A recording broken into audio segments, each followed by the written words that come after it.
Hello বন্ধুরা, কেমন আছো তোমরা? বিকেলে বৃষ্টি পড়ছে আর আমার ইচ্ছে করলো একটু মিষ্টি খেতে। কি করা যায়? ঘরে সুজি ছিল, সেই সুজিটাকে সুন্দরভাবে একটু ঘিয়ে ভেজে নিয়ে তারপরে দুধে ভিজিয়ে রেখেছিলাম।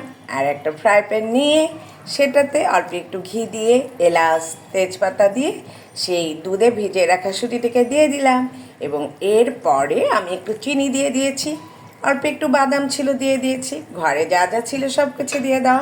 এবং তোমরা দেখতে পাচ্ছ যে সুজির সুন্দরী কালারটা কত সুন্দর হয়েছে।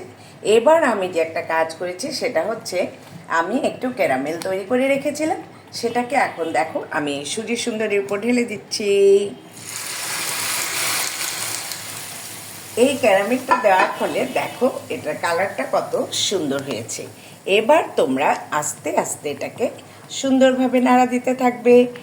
আর আমি মনে করি এটা অত্যন্ত সুস্বাদু একটা রেসিপি, এবং তোমরা বাসায় হলেও একবার খেয়ে দেখবে যে এটা কেমন লেগেছে। যারা মিষ্টি লাভার তারা তো অবশ্যই পছন্দ করবে, আমি বিশ্বাস করি।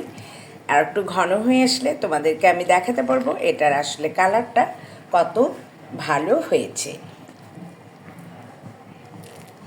দেখো এখানে আমি বাদাম দিয়ে দিয়েছি, আর যেহেতু এটা খুব রাজকীয়ভাবে শুধু ঘিয়ের উপরেই করা, সেজন্য এটার নাম হয়েছে সুজির সুন্দরী।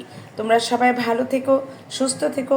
আর সুজি সুন্দরীর সাথে লুচি পরোটা দিয়ে একটু খেয়ে দেখো, এটা জাস্ট জমে যাবে। বাই।